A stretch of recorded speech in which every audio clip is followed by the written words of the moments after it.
शिवाय गुरवे नमः।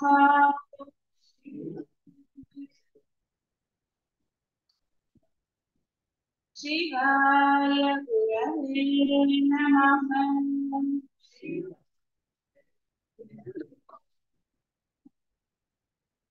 शिवाय गुरवे नमः।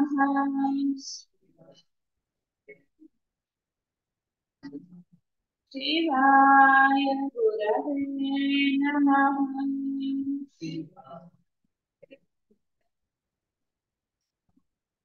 शिवाय गुरवे नमः।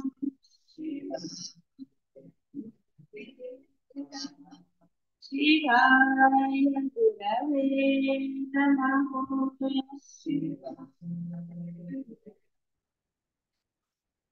शिवाय गुरवे नमः। కొందరు శుష్క అమ్మ వేదాంతులు నమస్కారం. జ్ఞానం పొందకుండానే అవిద్య నశించకుండానే దేహాది సంఘాత తాదాత్మ్యాన్ని వీడకుండానే విషయలోలురై ఇంద్రియములచే పెక్కు విషయభోగములను అనుభవిస్తూ నేను వానికి సాక్షిని అంటున్నారు. ఎంతటి భయంకరమైన విషయం! అదే చెప్తుంది, ఇటు అటు అని హాయిగా ఇవన్నీ ఉంటాయి. వాస్తవ వేదాంతులాగా జ్ఞానం చెప్పడం ఇది చాలా భయంకరం అన్నాడు పరమాత్మ. ఇవి వదిలితే గాని అది, అంతేగాని కేవలం చెప్పినంత వల్ల ఏంటి ఉపయోగం? జ్ఞానం తెలుసని లేదండి నేను సాక్షిగానే ఉన్నాను అంటే ఏంటి? కాబట్టి ఎవరికి మంచి సాక్షులు ఎవరో వచ్చి చెప్పక్కర్లే, ఎవరే నీలో ఇంకా ఉన్నాయిరా అని. నీకే తెలుసు విషయంలో, అంటే నువ్వు ఒక విషయం పట్ల, అనేక విషయాల పట్ల నువ్వు ఎలా ఉంటున్నావు, తాదాత్మ్యం చెందకుండా ఉంటున్నావా, వాటి యందు నీ యొక్క అభిప్రాయాలు ఇలాంటివన్నీ ఉన్నాయా? ఇవన్నీ కూడా ఏ విషయమందు ఎలాంటి భేదభావం కానీ అసలు దాని గురించిన చింత కానీ లేకుండా, ఇప్పుడు ఏదైనా బాగుంది బాగాలేదు అనుకోవడంలో పెద్ద ఇబ్బంది కాదు. ఇక్కడ అభిప్రాయం అసలు చెప్పకూడదని చెప్పటం లేదు నేను. మీ అభిప్రాయాలు మీరు చెప్పవచ్చు, అభిప్రాయాలు ఉండవచ్చు, కానీ అదే అని ఉండరా, మొండిగా ఇంతే అని ఉండరు. దాని యందు కాస్త అటు ఇటుగా అన్నమాట. అంటే ఆ స్థితి వచ్చినప్పుడు మీరు ఒకటి అనుకున్నారు అనుకోండి, ఎవరన్నా వచ్చారు వాళ్ళు అలా కాదు ఇలా అన్నారు అనుకుందాం, అప్పుడు వాళ్ళతో ఆర్గ్యుమెంట్ చేయవలసిన అవసరం లేదు. నీకు తెలీదు నాకే తెలుసు అన్న ఇలాంటివి ఉండరాదు. ఆహా అలా కూడా బాగుంటుందా, సరే అయితే అంటమే. అలా ఎప్పుడైతే ఒక విషయం పట్ల మూర్ఖమైన పట్టుదల లేకుండా ఉంటుందో అదే జ్ఞాని లక్షణం. అంతే తప్ప వాటిల్లో ఆనందాన్ని అనుభవిస్తూ వాటిల్లో కొన్ని దృఢాభిప్రాయాలు పెట్టేసుకుని బాహ్యమైన వాటి నావి, నా అభిప్రాయాలు నావే అని అలాంటి మూర్ఖపు పట్టుదలలు ఉండరాదు. మీరు గృహస్థాశ్రమంలో ఉన్నారు కాబట్టి గృహస్థాశ్రమంలో మీరు ఒక్కరు లేరు. మీ అభిప్రాయాలే అందరూ వినాలి, ఆచరించాలి అనటం మూర్ఖత్వం అవుతుంది. అందరి అభిప్రాయాలు ఈ డిస్కషన్ లా ఇవన్నీ అలా కాకుండా ఏది సానుకూలం, అందరికీ ఏది అనుకూలంగా ఉంటుందో అది ఆ విధంగా ఉండాలి. అంతే తప్ప ఇదే ఇలాగే చేసి తినాలి, నేను అప్పుడు చేశాను అని అనరాదు. ఎవరి కాలం వాళ్ళది, ఎవరి పద్ధతులు వాళ్ళది, ఎవరి వీలు వాళ్ళది. అంటే ఎక్కడైతే ఎవరైతే చెప్పాం కదా వినయంగా సాష్టాంగ నమస్కారం ఎందుకు చెప్పారు, వాడు వంగతేనే వాడు ఏదైనా. వినయం ఉన్నవాడు మూర్ఖంగా పట్టుదల పట్టడు, ఇలాగే ఉండాలి, నా ఇష్టమే, అంతే, నాకు నచ్చినట్టే అని అనరాదు. ఇక్కడ విషయ తాదాత్మ్యం అన్ని కూడా అదే. దేహాది సంఘాత తాదాత్మ్యములు వీడకనే అభిప్రాయాలు, ఇలా చేసి తీరాలి అలా చేసి తీరాలి అనవసరమైన సలహాలు ఇలాంటివన్నీ కూడా తాదాత్మ్యత అంటే. విషయలోలురు అంటే అర్థమైంది కదా. అది ఆ విధంగా ఉండకూడదు. నేను సాక్షిగానే ఉన్నానండి వాళ్ళ చెప్పేసి ఊరుకున్నాను అంటే ఎలా చెప్పావు? చెప్పే పద్ధతిలో చెప్పావా, రూడ్ గా చెప్పావా, అంటే మూర్ఖంగా నా మాటే వినాలి అని చెప్పావా? ఇలాంటివన్నీ చాలా ఉంటాయి. అందుకనే ముందర ఆత్మజ్ఞానాన్ని పొందాలి. పొందితే అప్పుడు ఎవరితో ఎలా వ్యవహరించాలో అనేది సహజంగా నీకు లభిస్తుంది.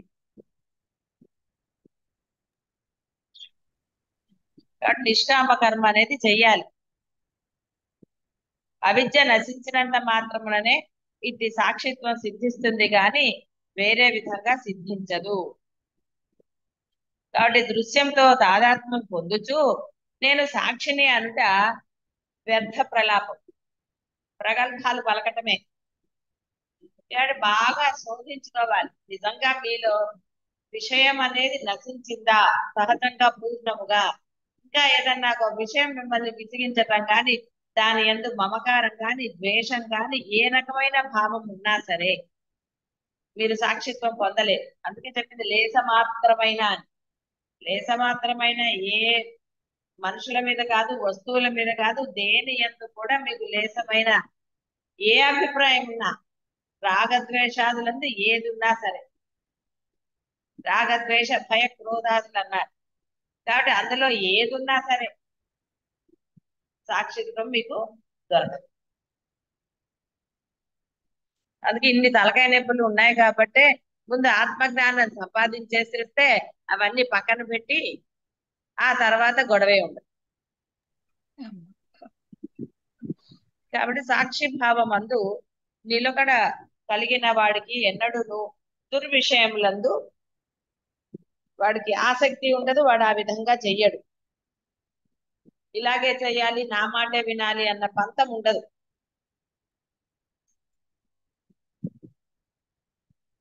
తమో గుణం నుండి రజోగుణమునకు, రజోగుణం నుండి సత్వగుణమునకు, సత్వం నుండి విశుద్ధ సత్వానికి మారినట్టు వివేకవంతునకు మనస్సు క్రిందకి జారి రజహ తమ మనస్సులందు భోగ విలాసములందు దుర్వాసనాజనిత చేష్టలందు ఎన్నటికి ప్రవర్తి. ఎందుకు వెళ్తారండి అలాగా? వెళ్ళరు. ఏదో ఆ సందర్భాన్ని బట్టి ఎవరినన్నా కోపడవలసి వచ్చినా ఏదన్నా చేసినా అది క్షణికంగానే ఉంటుంది. చిలికిన పిదప వెన్న మజ్జిగలో మునగదు. అలాగే సంసార సాగరాన్ని విచారణ చే మదించి పరమాత్మను బయటికి తీసి అనుభవించుచుండు జ్ఞాని మరలా మిథ్యారూపములకి ఈ సంసార భోగములందు మునగడు. మేల్కొనిన వాడు మరలా స్వప్న సౌందర్యాలని అంటే వాటిలో ఆనందం పొందుతాడా? పొందడు కదా. అంటే ఒక్కసారి తెలిసిన తర్వాత విఘ్నుడైన వాడు, ఇక్కడ ప్రగల్భాలు మూర్ఖుడు ఇవన్నీ వదిలేసిన విఘ్నుడైన వాడు ఎప్పుడూ కూడా సత్యం బోధపడిన తర్వాత మరలా విషయాలందు రమించడు, అంటే ఆనందించడు అని అర్థం. వాడు ఆనందంగానే ఉంటాడు, విషయములందు ఆనందించడు. వాడు ఎప్పుడూ ఆనందమే. అంటే విషయము పాజిటివ్ అయినా నెగిటివ్ అయినా, విషయం తనకు అనుకూలంగా ఉన్నా అనుకూలంగా లేకపోయినా దానితో వాడికి ఏమీ బాధ లేదు. వాడు దాన్ని అసలు ఇదే చెయ్యి అంటే దాన్ని మనసుకు తీసుకోలేదు కాబట్టి వాడు ఆనందంగా ఉన్నాడు. ఎప్పుడైతే మనం ఇది నాకు ఇష్టం లేని వీళ్ళు చేస్తున్నారు అన్న భావన మనసులో లేసమాత్రంగా వచ్చినా ఇహ అంటే ఈ విధంగా సాక్షిత్వం ఇవన్నీ చాలా సార్లు బోధ జరిగింది. మరలా ఇంకొకసారి కొట్టుపోయేలాగా మీకు చెయ్యాలి కాబట్టి మళ్ళీ బోధలో ఇప్పుడు జాగరూకతతో ఉండాలి. ఇంకా ఇప్పుడు కూడా జాగరూకత లేకపోతే ఇక జన్మ వృధానే. ఎందుకంటే ఎవరి ఆయుష్లు ఎలాగో ఏమిటో చెప్పలేం. ముందు ఆయుష్ సంగతి పక్కన పెట్టినా ఆయుష్ ఎలాగో ఇంత బోధ జరిగినా ఇంకా మనకి మీకు ఆ విషయములందో లేస మాత్రం కావచ్చు, ఇంకోటి కావచ్చు, ఏదైనా సరే వాటి యందు ఇంకా ఏదన్నా ఉందంటే ఇక మీరు ఎప్పుడు బాగుపడతారు? మీ జన్మ వృధా చేసుకుంటారు, అంతకన్నా ఏం లేదు. ఇక్కడ చాలా సందేహాలు ఉంటాయి గృహస్థాశ్రమంలో. భార్యాభర్తల మధ్య అనండి, అత్తాకోడళ్ళు అనండి, ఏ బంధమైనా సరే, విషయముల పట్ల అనండి, దేని పట్ల అయినా సరే చాలా సందేహాలు ఉంటాయి. అన్ని గురువుని అడగలేరు, కొన్ని రహస్యాలు ఉంటాయి కదా, అందుకని అడగలేరు. అందుకే భేషజం భిషక్ అన్నట్టుగా బ్రహ్మాస్త్రము ముందర ఇది సాధించరా అన్ని నీకు హాయిగా ముడి విప్పినట్టుగా అన్ని నీకు అర్థమైపోతాయంటే మటుకు ఇది విను. ఇది అవ్వట్లేదండి, ఇది అవ్వట్లేదండి, ఇక్కడే నా మనసు ఇది అయిపోతుంది అని బాధపడతారు. ఇహ నానా చెత్త ఆ మనసులో చేర్చుకుంటారు. చెప్పేదేంటి, ఆచరించేదేంటి? గురువు ఏం చెప్తున్నాడు? ఒరే అవన్నీ ఉంటాయిరా చెత్తలు, వాటిని వదిలేయి. ఇప్పుడు ఒక పని ఉందనుకోండి, ఫస్ట్ గబగబా చెత్త పక్క కూర్చేసి అక్కడ పని చేస్తారా? లేకపోతే అదంతా ఇది చేసుకుంటూ కూర్చుంటారా? సమయాన్ని వృధా చేసుకుంటారా? ఎవరైనా చేయరాదు. కాబట్టి ముందు ఆ చెత్తలు అవన్నీ గుర్తించకుండా వాటి వైపు మనసుని పెట్టకుండా ముందు ఆత్మజ్ఞానం ఎందు సాధన ఎందు తత్పరత కలిగి సాధన సాధించి తీరుతాను. లేకపోతే ఎందుకంటే వ్రతాలు మానేసి అవి మానేసి ఇవి మానేసి ఎందుకు చెప్తారు ఇవన్నీ చేయమని? ముందు ఇందులో సిద్ధి పొందితే అప్పుడు నీకు సందేహానికి అవకాశమే లేదు. నువ్వే జ్ఞాని అయిపోయిన తర్వాత ఇంకా మళ్ళీ సందేహాలు ఎక్కడి నుంచి వస్తాయి? ఇహ రావు. ఉన్నతంగా ఉంటావు, ఎటువంటి గోల ఉండదు. అయ్యా ఎలా చెప్పాలి, గురువులకు చెప్పడం కష్టం కదా, ఎవరిని అడిగితే నా యొక్క బాధ తీరుతుంది, ఇవన్నీ ఉండవు. మనసులో దాన్ని అంతా పెట్టుకుని ఏడ్చి ఎక్కడో ఎప్పుడో సంవత్సరం తర్వాత గురువు దగ్గరికి వచ్చారనుకోండి, అప్పటి వరకు అనుభవించారు కదా, ఎందుకు అనుభవించారు? అదే లేని కర్మ అనుభవించుకుంటే ఇదే చెత్తను పెట్టుకుని అనుభవించడం అంటే. గురువు దగ్గరికి వెళ్ళే వరకు అంటే నీకు అవకాశం దొరకాలి కదా. చెత్త పెట్టుకుంటే గురువు దగ్గరికి ఎలా వస్తావు అసలు? అందువలన ఇక్కడ ఏదో ప్రయత్నపూర్వకంగా వస్తారు, ఇక్కడ దులుపుకుంటారు, వెళ్తారు, అది కాదనటం లేదు, జరుగుతుంది. కానీ అంత అనుభవించవలసిన ఆవశ్యకత ఎక్కడిది? నీ రాతలో లేదు. కానీ లేని దాన్ని తెచ్చుకుని మరీ అనుభవిస్తున్నా, మూర్ఖత్వం కదా. దాని బదులు హాయిగా గురువు చెప్పాడు కదా, నేను ఇదంతా పక్కనికి తోసేసి కేవలం సాధన ఎందే మనసు లగ్నం చేసి తీర్థాన్ని అనుకోవచ్చు కదా. కాబట్టి మనసులో బాధలు పట్టుకునో ఇంకోటో చేసుకునే అవసరం లేదు. ఇది చెప్పింది ఆ విషయలోలత్వం అంటే బాధ కూడా విషయలోలత్వమే. కాబట్టి దేనికి అనుభవించటం? కాబట్టి ఇక్కడ చెప్పింది అదే, శుష్క వేదాంతులు అని. విషయలోలులు, సంఘాతము ఇవన్నీ ఉంటే నేను అయినా చేస్తూనే ఉన్నానండి, నా దాంట్లో లోపం లేదు అంటే ఎందుకు లోపం లేదు? ఇన్ని పెట్టుకుంది లోపల. ఆ తర్వాత నువ్వే అంటే అవునంటే అందుకే నాకు సరిగ్గా కుదరలేదండి. అన్ని నువ్వు చెప్పేవే, ఏం ఉపయోగం చెప్పండి? సమయం వృధా అయిపోతుంది, కానీ కూర్చుంది ఆ సమయం.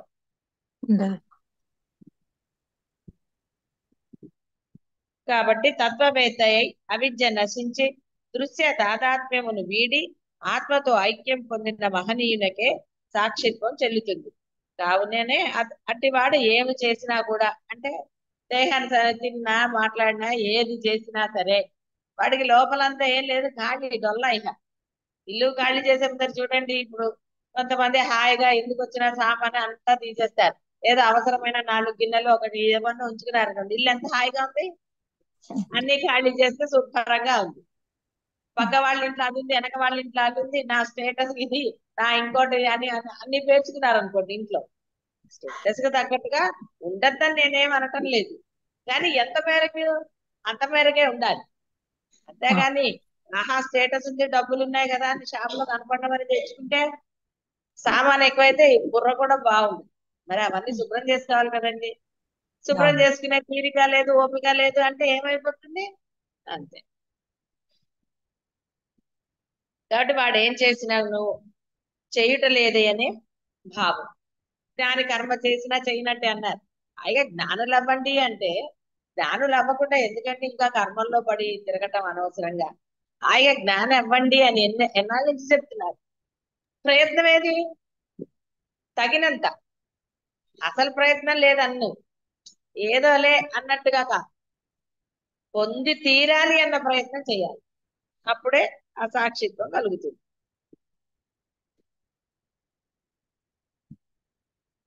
కాబట్టి కర్తృత్వం లేకుండా ఉంటారు. అజ్ఞాని కర్తృత్వం. నిష్కామ కర్మ అనేది అందుకే దైనందిన జీవితంలో ఎలా ఉండాలో చెప్పబడింది. ఆ దైనందిన జీవితంలో కనుక మనస వాచ కర్మణ కూడా ఆ విధంగా నిష్కామ కర్మ అనండి, ధర్మము, వాటికి ఎన్నైనా పేర్లు పెట్టుకోవచ్చు. సరే కాస్త గమకంగా అంటే కాస్త గాంభీర్యంగా ఉండాలి కదా మాట, అందుకని ధర్మము అన్నాం. ఎందుకంటే ధర్మంగా అనుకోవాలి, కానీ ధర్మం లేకుండా అలాంటి నెగిటివ్ పదాలతో ఎందుకు? కాబట్టి ధర్మము మనస వాచ కర్మణ అద్వైతాన్ని ఆచరణలో పెట్టమన్నారు. ఇంకేమన్నా చెప్పారా? ఏమీ లేదు. ఎందుకంటే ఊపిరి ఎలా ఉంటుందో నామస్మరణ అలా జరగాలి కాబట్టి ఇక నామస్మరణ గురించి చెప్పక్కర్లేదు. అది ఉండాల్సిందే. మీ ఊపిరి జరుగుతున్నంత సేపు మీరు చేయవలసిందే. ఎప్పుడు ఆగిపోవాలి? దేహం చాలించాక కాదు, ఆ తర్వాత నామము సహజంగా ఆగిపోతుంది. సహజంగా ఆగిపోయే స్థితి కలిగే వరకు, అంటే అపూర్ణ స్థితి కలిగే వరకు ఊపిరితో సమానంగానే ఉండాలి. అంటే చేస్తూనే ఉండాలి అని నా భావం, అంతేగాని పీల్చుకున్నప్పుడు వదిలినప్పుడు కాదు నేను చెప్పేది. అంటే ఎలాగైతే ఊపిరి మీ యొక్క ఇది లేకుండా జరిగిపోతూనే ఉంటుందో, అదే విధంగా నామం అనేది జరుగుతూనే ఉండాలి. దాంట్లో ఎక్కడ లోపం జరగకూడదు. అయ్యో నేను చెప్పలేకపోతున్నానే అనడానికి లేదు, చెప్పి తీరతాను అన్న నిశ్చయం కలగాలి. అయ్యో మర్చిపోయానే, ఓకే చెంపలేసుకోండి మళ్ళీ చేయండి. అంతేగాని జరిగిపోయిందే మళ్ళీ మళ్ళీ అంటే ఒక నిమిషం వేస్ట్. మళ్ళీ చెప్పారు 2 నిమిషాలు, మళ్ళీ చెప్పారు 10 నిమిషాలు, ఎందుకంటే వేస్ట్ చేస్తారు? మీకేమి ఆయన, మీరు పశ్చాత్తాపడ్డారు కాబట్టి ఆ సమయం అంతా మళ్ళీ మీ అకౌంట్ లో వెయ్యడు ఆయన. పోయినది పోయినట్టే. అందువల్ల సమయాన్ని అనవసరంగా వ్యర్థమైన మాటలతో వృధా చేయరాదు. మర్చిపోయారు చెంపలేసుకోండి, 4 గుంజీలు తీయండి, ఇంకోసారి మర్చిపోరు. గుంజీలు ఎలా తీయాలో అలా తీయాలి, స్టైల్ గా తీయకూడదు. అలా తీశారనుకోండి మళ్ళీ నామం మర్చిపోతారా? మర్చిపోరు. కాబట్టి అలా చేసుకోండి. మీకు మీరు ఏది చేస్తే నేను మర్చిపోకుండా ఉంటాను నామం అనేది మీరు డిసైడ్ అయ్యి మీరు అలా చేసుకోండి. అలాగే. అప్పుడు నామం ఎందుకు మర్చిపోతారండి? మర్చిపోతారా? లేదమ్మా. ఏమి మర్చిపోరు. బ్యాంకులో లెక్కలు లేకపోతే ఇంకో డబ్బుకు సంబంధించి మర్చిపోతారా? కాబట్టి ధర్మం విరుద్ధం కాని కార్యములన్నీ ఆచరిస్తుంది. ఎవరైనా అన్యథా ఆచరించినచో వారు ఇంకను తత్వవేత్తలు కాలేదని అర్థం. ఎవడు తాను చేయు కర్మలను పరమాత్మకు అర్పించి సంగమును విడిచి చేయుచున్నాడో అట్టి వాడు తామరాకు నీటిచే అంటబడినట్లు పాపముచే అంటబడడు. తాను చేయు సమస్త కర్మలను బ్రహ్మమునందు అంటే ఆత్మయందు సమర్పించి ఈ సమస్త దృశ్యములు కర్మలు వ్యవహారములు అర్థమందు ప్రతిబింబం వలె బ్రహ్మమందు కల్పితములై ఉన్నవని భావించి అహంభావము గాని కర్తృత్వ బుద్ధి గాని లేక అసక్త బుద్ధితో కర్మలను ఆచరించు వానిని తత్కర్మజనిత బంధము గాని పాపము గాని అంటనేరదు. తామరాకు నీటి అందే ఉంటుంది కానీ ఆ నీరు దానికి అంటదు, జారిపోతుంది. అలాగే పెక్కు కర్మలను ఆచరించినను వాని అందు సంగము ఆసక్తి కర్తృత్వము లేని వారు పాపముల చేయగాని బంధము చేయగాని అంటబడరు. కనుకనే జీవన్ముక్తులకు మహనీయులు తాము తరించియు ఇతరులను తరింపజేస్తారు. కర్మబంధం ఒకంతైనను లేక ఉంటారు. కర్మయోగం అందలే రహస్యం. సరే, తామరాకు మీద నీటి కొంటే చాలా మందికి తెలుసు, ఎన్నోసార్లు బోధల్లో వచ్చింది, ఏం సందేహం ఏం లేదు. కాబట్టి ఏదో ఇంత చిన్న చేసినా కూడా ఆహా నేను చేశాను అన్నారు అనుకోండి, ఇంకా వాడు అబ్బా చిన్నది చేస్తేనే గురువు మెచ్చుకున్నారు కాబట్టి అని ఇంకో దానికి వెళ్తాడు, మళ్ళీ ఇంకో దానికి వెళ్తాడు. ఇంకేముంది, వాడు కర్మలు అమ్మటం. అందుకని ఇంత చిన్నది చేశాము ఏం చేస్తున్నాము అనేది తనకు ఆపాదించుకున్నాడు అనుకోండి, ఆహా నా వల్లే జరిగిందని ఇక అంతే. అందుకే గురువు తొందరగా మెచ్చుకోడండి. ఎందుకంటే మెచ్చుకుంటే ఇంకోటి ఏం చేస్తాడో అని భయం. అంటే అర్థం ఏదో వేరేగా చేస్తాడు, పని పాడు చేస్తాడని కాదు, అనవసరంగా ఇంకొంచెం అహంకారం పెంచుకుంటాడని. అంతే. లేనిపోని అహంకారాలు పెంచుకుంటే ఇంకా సాధన ఏం చేస్తాడు? అందుకని చాలా తక్కువ కదా గురువు మెచ్చుకునేది. గురువు తొందరగా మెచ్చుకోరు మరి. అందుకని పోటీ తత్వం ఎప్పుడు తత్వదర్శికి ఎప్పుడు పనికిరాదు. జ్ఞాని కావాలి అంటే పోటీ లేకుండా ఉండాలి. వాళ్ళతో వీళ్ళతో పోటీ పడితే ఇంకా ఎలా వస్తుంది? కానీ సాధన మానవద్దు ఎప్పుడు కూడా. గురుసేవ చేసినా సాధన చేస్తూనే చేయాలి తప్ప అది సాధన పక్కన పెట్టేసి చేయమని చెప్పడం లేదు. మీరు తరించడానికి వచ్చారు తప్ప కేవలం ఒక్క సేవ చేయడానికి రాలేదు. అది వచ్చింది, అతనికి చదువు రాదు కాబట్టి అతను సేవ చేశాడు, అది వేరే విషయం. మరి మీరు తరించడానికి కాకుండా సేవకే అనుకున్నారా? అనుకుంటే సేవే చెయ్యండి, నష్టమేమీ లేదు. మీకు ఏది కావాలో అది గురువు చూసుకుంటాడో చూసుకోవడం అనేది నమ్మకం మీకు ఉండాలి కదా. ఎన్ని ఉంటాయండి విషయాలు. బాహ్య విషయం ఒక దాంతో అవుతుందా? ఎన్ని లింకులు ఉంటాయి. కాబట్టి ఈ లింకులన్నీ మనసును పెట్టుకుంటారు. కాబట్టి మనసులో పెట్టుకోకండి. అందుకే నిన్న చెప్పిన ముగ్గురు అన్నా కూడా ఒకళ్ళనే పట్టుకోమని. ఇక్కడ కూడా అంతే, సేవ అది అనుకున్నప్పుడు మీకు ఏది ముఖ్యమో దాన్నే పట్టుకోండి తప్ప రెండిట్లో ప్రయాణం చేస్తా అని అనరాదు. కాబట్టి సేవ సాధన రెండు కలిపి చేయవచ్చు. వివేకవంతుడు ఆ యొక్క దాన్నే పట్టుకుంటాడు, అంతేగాని కేవలం సేవ చేసేస్తాను అనుకోడు. తత్పరత కలిగి ఉంటే రెండు జరుగుతాయి సైమల్టేనియస్ గా. సాధన అనేది లోపలే ఉంది, సేవ బాహ్యంలో చేసేది. కాబట్టి దేనికి ఏది అర్థం వస్తుందంటే రాదు. ఇవన్నీ కూడా చాలా సూక్ష్మాలు. ఆచరించటంలో కూడా భావరహితంగా ఉన్నప్పుడే అవన్నీ కూడా జరుగుతాయి. భావం ఉన్నప్పుడు, నేను చెయ్యాలి అనుకున్నప్పుడు మీకు స్మరణ రాదు. నేను చెయ్యాలి రెండు ఎక్కడున్నాయి? లేవు. ఉండే. శిష్యుడు ధర్మం అంతే. ఉమ్. శిష్యుడు అనేవాడు ధర్మం అయిపోయింది. ధర్మమే సేవ కదా. మళ్ళీ వేరేగా ఉందా సేవ అనేది? ఇంకోటి ధర్మం అంటేనే అది కదా.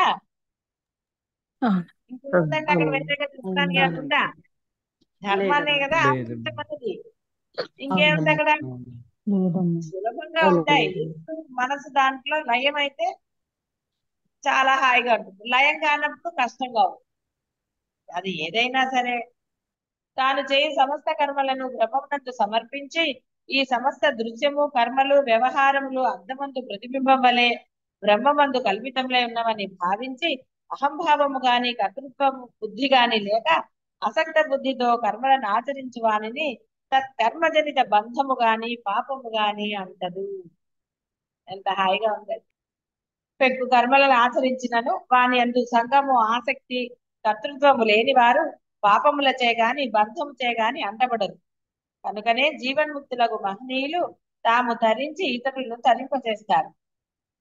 ఫలాపేక్ష లేక ఈశ్వరార్పణ బుద్ధితో లేక బ్రహ్మార్పణ బుద్ధితో అసక్తముగా కార్యములను ఆచరించినచో కర్తకు వానిచే బంధము ఉదయించదు. సంగమే బంధమునకు కారణము, అసంగమే మోక్షమునకు కారణం. తామరాకును తామరాకుకే ఆ నీరు అంటుకోకుండా ఉంటుంది కాబట్టి అది చెప్పారు. అలాగే కర్తృత్వ బుద్ధితో సంగముతో కర్మలు చేయ వారందరికీ పాపము అంటుకుని తీరును. కాబట్టి బంధరాహిత్యమునకే కర్మలను అనాసక్తముగా నిష్కామముగా భగవదర్పణ బుద్ధితో ఆచరించాలి. అది పరమత్వమి ఏం చేస్తాడంటే చెప్తూనే ఉంటాడు. చాదస్తాలు ఉంటాయి కదా, ఆ చాదస్తం మరి పరమాత్మకి గురువులకి ఉంటాయి, పెద్దవాళ్ళకు ఉంటాయి కదండి. మరి పిల్లలు అంటూ ఎన్నిసార్లు చెప్తావమ్మా చాదస్తం అని. అని చెప్పారు. ఏమి ఉన్నా వేరేగా ఏం లేవు, జీవితాల్లోనే ఉంది అన్ని కూడా ఆచరించేవన్నీ కూడా. నిష్కామ కర్మ ఆచరణముచే చిత్తశుద్ధి చిత్తశుద్ధి కలుగుతుంది. యోగులు తమ చిత్తశుద్ధి కొరకై శరీర వాంగ్ మనముల చేతను బుద్ధి చేతను ఇచ్చాద్వేషములు లేని ఇంద్రియముల చేతను అసంగముగా ఫలాసక్తి రహితముగా కర్మలు చేస్తారు. మమత్వము గాని అభిమానం గాని రాగద్వేషములుగా లేని ఆ ఇంద్రియాలు కేవలం ఇంద్రియములు అనబడము. అంటే ఉన్నాయి అంతే ఉపకరణాలు, అంతే తప్ప దానివల్ల వాళ్ళకి వేరే ప్రయోజనం లేదు. చేయడానికి కావాలి కదా, ఏదైనా వంట చేయాలంటే ఒక పనిముట్టు కావాలి కదా, అంతే. కేవలం పనిముట్లు అంతే తప్ప వీటికి వేరే వాడికి ఏది లేదు, స్వతంత్రత ఉన్నదా? ఏది లేదు. అలా ఎవరైతే చేస్తారో వాళ్ళకే చిత్తశుద్ధి కలుగుతుంది. కాబట్టి అసంగ ఆచరణ చే చిత్తము పరమ నిర్మలత్వం పొందుతుంది. మోక్ష ప్రాప్తికి ఆవశ్యకమైన జ్ఞానం ఉదయించుటకు అట్టి మనో నైర్మల్యము అత్యంత అవసరం. ఏలే అనగా మలిన చిత్తమున జ్ఞానము అంకురించదు. కనుకనే అట్టి చిత్త నైర్మల్యము నిమిత్తము యోగులు అనాసక్తంగా కార్యములను ఆచరిస్తారని ఇక్కడ చెప్పారు. జ్ఞానమును పొందిన పిదప కూడా మహనీయులకి కేవల ఇంద్రియముల చేతనే జీవిత యాత్ర కానీ లోక ఉపకారక కార్యక్రమములు కానీ చేస్తారు. కావున ముముక్షువు ఫలాసక్తి రహితముగా అభిమాన వర్జితములకు తన దేహేంద్రియాదుల కర్మను చేస్తూ జ్ఞానాన్ని. అయితే ఇక్కడ యోగులు అని అంటే వాడు పూర్ణత్వం పొందని వాడని అర్థం. ఎందుకంటే పూర్ణత్వం పొందిన వాడికి మళ్ళీ చిత్త నైర్మల్యం కోసం ఇంకోటి చేయవలసిన ఆవశ్యకత లేదు. ఎందుకంటే ప్రపంచం అనేది మిథ్యాత్మం అని వాళ్ళకి తెలిసిన తర్వాత. కాబట్టి ఇక్కడ యోగులు అంటే అర్థము జ్ఞాన యోగులు అనలేదు, కేవలం యోగులు అన్నారు. అంటే వాళ్ళు వాళ్ళకి ఇంకా పూర్ణత్వం వాళ్ళు పొందలేదు అని, పూర్ణ జ్ఞాని కాలేదు కాబట్టి వాళ్ళు దానికోసమే ఫలాపేక్ష లేకుండా నిష్కామ కర్మంగా ఆ యొక్క వాళ్ళకు విధించబడిన ఆ ధర్మాన్ని వాళ్ళు ఆచరిస్తూ ఉంటారు. గృహస్థు కూడా అంతే, ఆశించి చెయ్యరాదు. డబ్బు నేను ఇస్తున్నాను కదా, నేను కదా సంపాదిస్తున్నాను అన్న భావన లేస మాత్రం కూడా ఉండరాదు. నువ్వు పోషించడం కోసమే పెళ్లి చేసుకున్నావు, పిల్లల్ని కన్నావు, కాబట్టి నేను సంపాదిస్తున్నాను అనే హక్కు ఏమాత్రం అన్నాడా వాడు పాపి. క్వశ్చనే లేదు. ఆడవాళ్ళు ఉద్యోగం చేసినా ఆ మాట అనే అర్హత లేదు. నీకు డబ్బు అవసరమై నువ్వు చేస్తున్నావు, కాబట్టి నేను కూడా చేస్తున్నాను అనే మాట వాళ్ళు కూడా అనరాదు.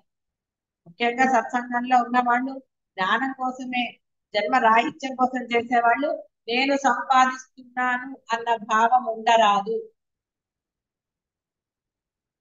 అది నీ కర్తవ్యం. ఇంటి యజమాని సంపాదించాలి. అసలు భార్యలు ఉద్యోగం చేయడం అనేది సరే శాస్త్రాల్లో చెప్పండి అది తప్ప విరుద్ధం, వారికి ఇంట్లోదే. కానీ ఇవాళ రేపు కొంచెం తప్పదు కాబట్టి ఫైనాన్షియల్ గా ప్రాబ్లమ్స్ ఉన్నప్పుడు చేయటంలో దోషం ఏమీ లేదు. ఎప్పుడు ఇంటి ధర్మాన్ని కూడా నెరవేరుస్తూ ఇద్దరు కలిసి అలా చేసుకున్నప్పుడు దోషం లేదు. సరే ఇది ఎవరి ఇంటి సంపద వాళ్ళది అవుతుంది. కానీ మగవాడు అంటే ఇంటి యజమాని ఎప్పుడు కూడా నేను సంపాదిస్తున్నాను కాబట్టి నా మాటే ఇక్కడ అంతా జరగాలి, నా మాటే వినాలి అని ఎట్టి పరిస్థితుల్లో మనసులో అనరాదు, బాహ్యంలో అనరాదు, చేతల్లో చూపించరు. మనసా వాచ కర్మణ అకర్మణ్యుడుగానే ఉండాలి, కర్తృత్వ బుద్ధి లేకుండానే ఉండాలి. నేను కాబట్టి అని ఏమాత్రం కూడా సదాగా ఏదో మాట్లాడుకోవటం దోషం లేదు. అహంకారపూరితంగా మటుకు ఎప్పుడు భావం లేస మాత్రమైన భావం ఉండరాదు కాక ఉండరాదు. ఇంటికి అవసరమైన వస్తువులు కొనాల్సిందే, అంతేగాని నీకు అవసరం లేదు, నీ బుద్ధికి అది అనవసరం అని తోస్తే నేను చెయ్యను అనకూడదు. వినాలి.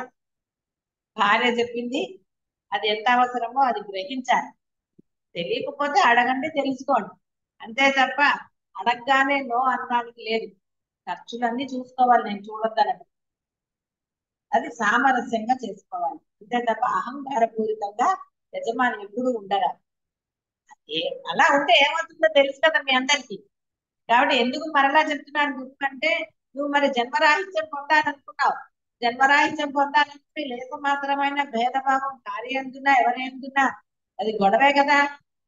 అంతేగాని అవును. శాస్త్రం వేదంలో ఎక్కడా చెప్పబడలేదు భార్య ఎందు భర్త ఎందుకు కొంచెం ద్వేషం ఉండవచ్చును, కోపం ఉండవచ్చును, పర్వాలేదని చెప్పలేదు వేదంలో. ఎవరి ఇద్దరికి. ఎందును ఉండమని చెప్పింది. అవును. అందుకని అవును. ఇలాంటివి చెప్పవలసి వస్తుంది కదా మధ్య మధ్యలో. ఉమ్.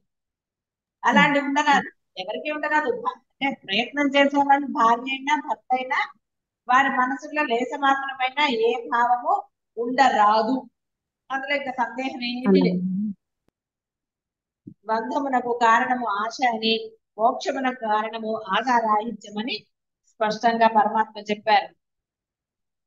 ఫలాపేక్ష లేక కర్మలను చేయి వాని చిత్తము నిర్మలమగుట చే ఆత్మనిష్ట ఉదయించి శాశ్వతమగు శాంతి లభిస్తుంది. దీనిని బట్టి కర్మయోగము జ్ఞానయోగము రెండును ఆత్మశాంతి అని ఒకే ఫలమును కలగ చేస్తాయని మీరే భావించండి. ఎందుకంటే కర్మ నుంచి వచ్చారు జ్ఞానానికి, మళ్ళీ అక్కడికి వెళ్ళక్కర్లేదు. మీరు చేయవలసింది చెప్పారు కదా ధర్మం మాత్రమే. అవును. రెండు కలగజేస్తే అందులో సందేహం లేదు.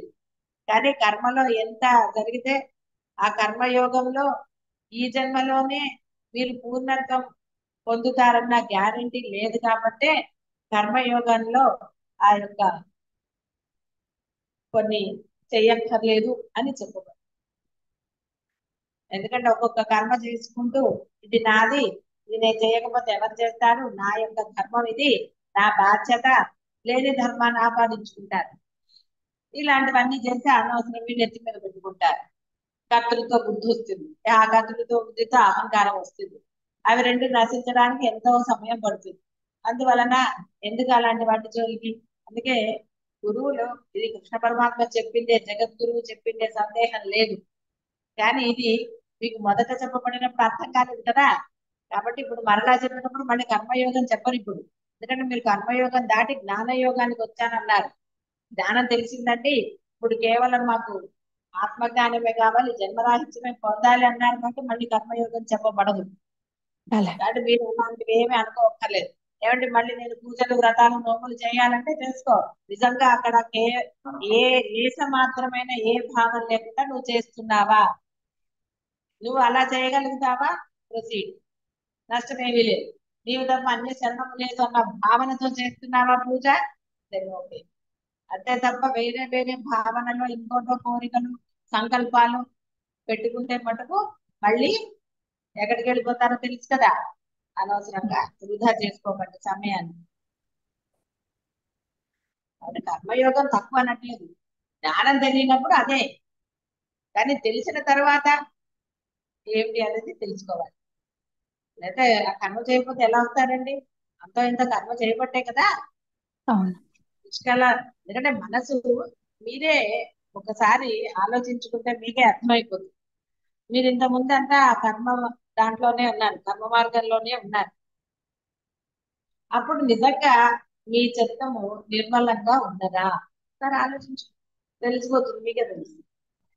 అందువలన గురువు ఎప్పుడు కరెక్ట్ గానే చెప్తారు అనుకోండి. ఏమన్నా అలా అవును. చెప్పానేమో అని మీకు ఎక్కడైనా అనుమానాలు ఉంటే సరి చేసుకుంటే జ్ఞానంలో స్థిరత్వం పొందుతారని. లేకపోతే అడగటం ఎందుకండి? గురువు చెప్పుకుంటూ పోతాడు, అడగాల్సిన ఆవశ్యకత గురువుకి లేదు. ఎందుకంటే గురువు బోధ ఎప్పుడు పర్ఫెక్ట్ గానే ఉంటుంది కాబట్టి గురువు. కానీ ఏంటంటే ఏదన్నా తప్పుగా అర్థం చేసుకున్నారేమో అన్నది.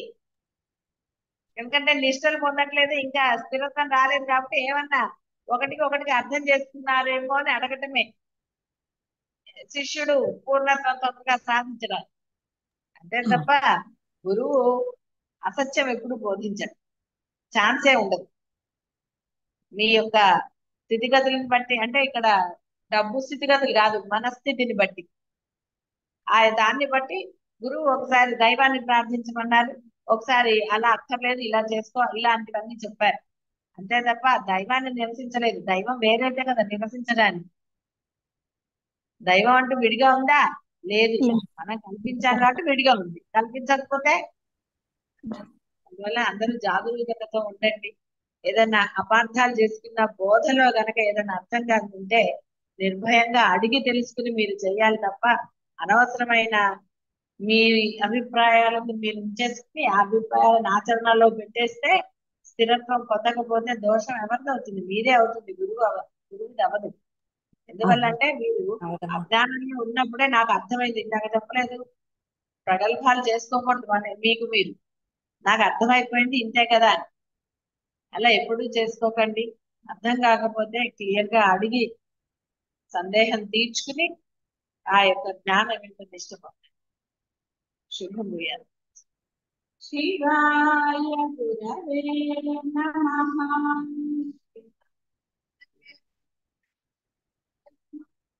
శివాయ గురవే నమః. శివాయ గురవే నమః.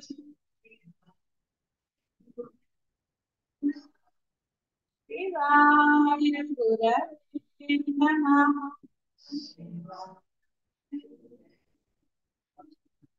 శివాయ గురవే నమః. శివాయ గురవే నమః.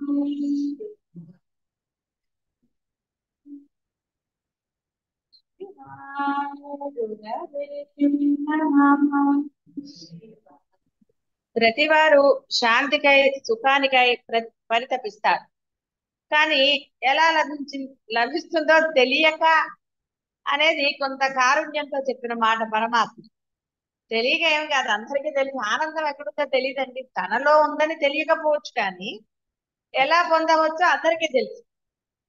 కాకపోతే ఏంటంటే పరులని హింసించి ఒక ఆనందము, ఇలా రకరకాల ఆనందాలు ఉన్నాయి. కాబట్టి ఆ ఆనందాలు అసలు ఆనందం ఏమిటో తేడా తెలుసుకోవాలి. ఎప్పుడైతే సూక్ష్మం బోధపడుతుందో, అంటే అసలైన ఆనందం ఎక్కడ లభిస్తుందో తెలిసిన తర్వాత వివేకవంతుడు కానివ్వండి, కాస్త విచక్షణ ఉన్నవాడు మరలా ఈ బాహ్య ఆనందాలకు వెళ్ళడు. పరమానందము తన మనస్సునందే ఉంది. తనకి ఇష్టమైతే అది ఆనందాన్ని ఇస్తోంది, ఇష్టం లేకపోతే దుఃఖాన్ని కలుగ చేస్తోంది అన్న సూక్ష్మం బోధపడ్డాక ఎవరు కూడా నాకు ఇది ఇష్టం లేదు అనుకోరు. ఎందుకు అనవసరంగా లేనిపోనేది? అన్నిటి యందు ఒక నిరాసక్తత, ఇందాక మనకి ముందు పాఠంలో చెప్పినట్టుగా నిరాసక్తత, నిష్కామ కర్మ, ఎక్కడ దాని యందు ఏ విధమైన అభిప్రాయం లేదు, భావం లేదు. ఆ భావంతో ఉన్నప్పుడు, అంటే ఏ భావం లేకుండా అనే భావంతో ఉన్నప్పుడు దేని యందు కూడా కావాలి వద్దు అన్న తీవ్ర ప్రయత్నం గాని ఇంకోటి గాని లేదు. అది ఆ విధంగా ఫలాపేక్షను వదిలి నిష్కామ కర్మ ఎవరు చేస్తారో వాళ్ళకి మాత్రమే. ఏం సందేహమే లేదు అందులో. అది ఇప్పుడు మీరు ఆచరణలో పెడుతున్నప్పుడు మీకు కూడా అనుభవం అయింది. ఎప్పుడైతే మనము ఆశించకుండా ఉంటామో అప్పుడు నువ్వు ఆనందంగానే ఉంటావు. ఆశించటం మొదలు పెట్టారా బాధ మొదలైంది. ఆశించలేదు, బాధ లేదు. అది అనుభవమే మీ అందరికి. ఇంతకుముందు కూడా అనుభవమే. అప్పుడు అది నిష్కామం అని తెలియదు, ఫలాపేక్ష అని తెలియదు. కానీ ఇప్పుడు బాగా అనుభవం అయింది, దానికి ఒక పేరు పెట్టారు కాబట్టి. కాబట్టి ఎప్పుడైతే ఆ నిష్కామ కర్మ మనం చేస్తామో భావం ఏమీ లేదు, చెయ్యాలి కాబట్టి చేసాం, పరమానందంగా ఉండొచ్చు. ఈ స్థితిని వదలరాదు. ఇక్కడ జరిగేది అదే. మీ అందరూ కూడా ఆ నిష్కామ కర్మ యొక్క అనుభూతిని పొందారు, ఆనందాన్ని కూడా పొందారు. కానీ ఇంకా కొన్ని విషయాల పట్ల నావి నాది నావి ఇలాంటి భావనలతో ఉండటం వల్ల అక్కడ కొంత ఏదో ఆశిస్తున్నారు. ఏదో పొందలేదనో పొందగలిగామనో ఇంకోటనో రకరకాల భావనలు. ఒక్కొక్కరిది ఒక్కొక్క ఇది, అందరిది ఒకే రకంగా ఉండదు కదా. దాని వలన ఒకటి పూర్ణత్వం సిద్ధించటం లేదు. పూర్ణత్వం అంటే ఏంటి?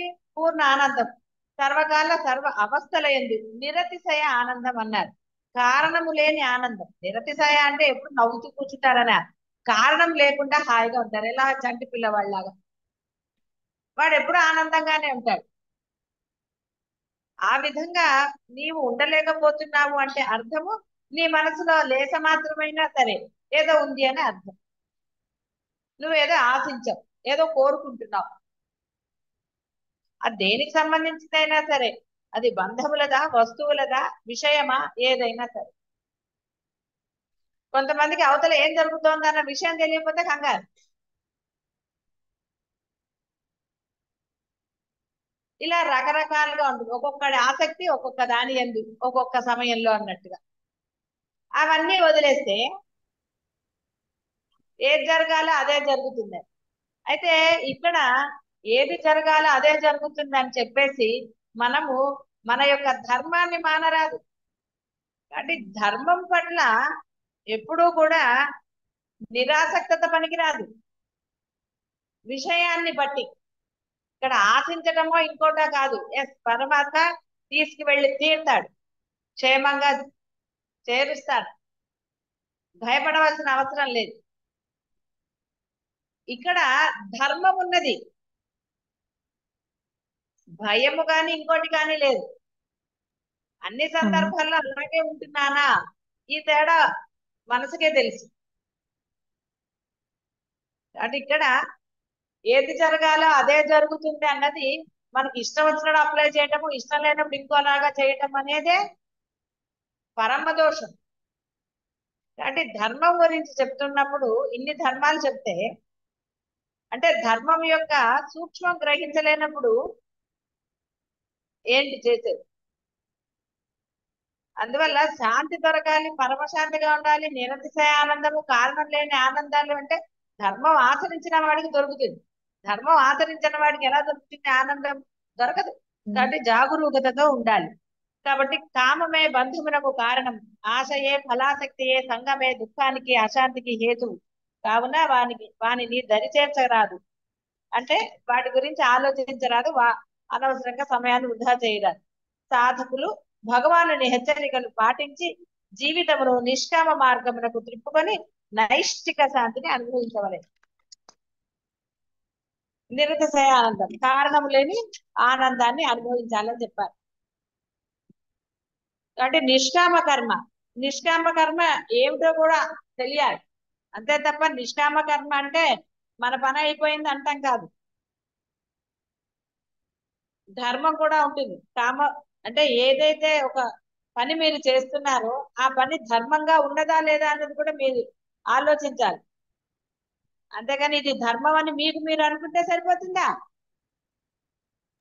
నిజంగా నిష్కర్షగా ఆలోచిస్తే ధర్మమో కాదో మీకు కూడా బోధపడుతుంది. అంత చిన్నపిల్లలు ఎవరు లేరు కాబట్టి నిష్కర్షగా ఉండాలి ధర్మాన్ని ఆచరించేటప్పుడు.